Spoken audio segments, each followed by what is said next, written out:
तो ये फिलहाल आपके लिए एफएसएल के साथ साथ परसिस्टेंट में भी एक मौका तेजी का साफ बनता दिखाई दे रहा है।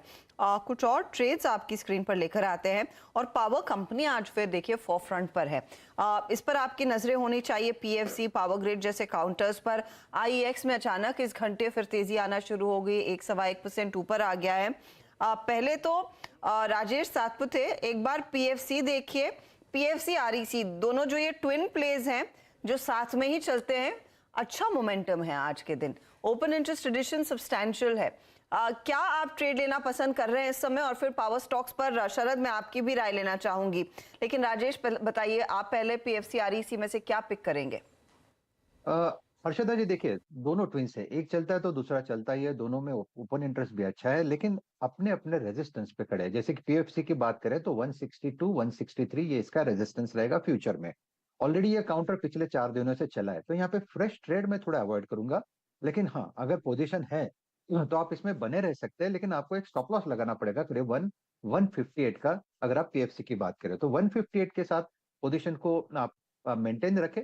जैसे ये 162 163 का क्लस्टर निकलेगा, इन दैट केस आपको एक फ्रेश ट्रेड मिलेगा और वो शॉर्ट कवरिंग प्रोबेबली 170 प्लस तक जाएगी। In that case you can trail your stop loss, but for me new trade थोड़ा अवॉइड करें, सिर्फ होल्ड रखें। नया ट्रेड इस समय आप नहीं लेंगे इन दोनों काउंटर्स में। अच्छा शरद, ये क्या प्राइमरीली बिजली की डिमांड अच्छी रहेगी समर सीजन में, वो स्टोरी है, या फिर कुछ और भी मार्केट पड़ रहा है? क्योंकि अक्रॉस द बोर्ड हमने देखा अच्छी खासी तेजी। आप देखिए जेएसडब्ल्यू एनर्जी जैसे काउंटर्स में भी काफी तगड़ी तेजी देखने को मिली है पिछले कुछ ट्रेडिंग सेशंस में। और फिर जो यूजुअल सस्पेक्ट्स हैं ही, आपका पावर ग्रिड हो, एनटीपीसी जैसे ट्रेड्स हो, जो अच्छी मजबूती दिखा रहे हैं। देखिए, पावर ग्रिड में तो एक लॉन्ग टर्म स्टोरी है, क्योंकि जिस तरीके से ट्रांसमिशन की रिक्वायरमेंट आने वाले समय में पड़ेगी पावर ग्रिड को, उसका बहुत बड़ा फायदा होना चाहिए।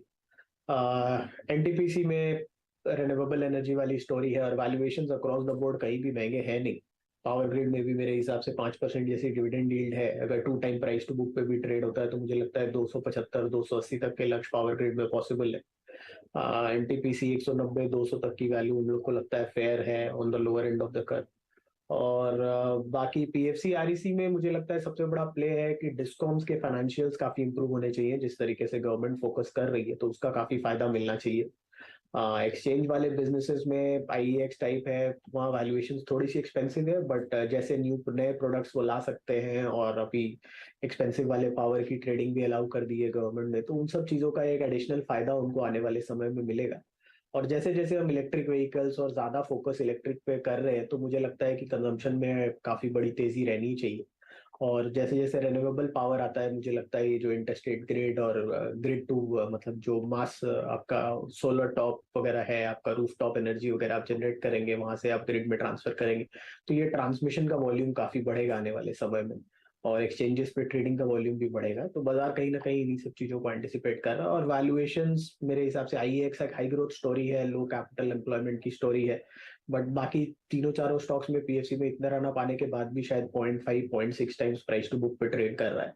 तो ये स्टॉक्स महंगे बिल्कुल नहीं है। और पावर ग्रिड का एक डबल बेनिफिट है कि लॉन्ग टर्म ग्रोथ भी आ सकती है और वैल्यूएशंस भी अट्रैक्टिव है इन लेवल्स पर। ओके, तो ये फिलहाल आपके लिए एक फंडामेंटल नजरिया। In fact power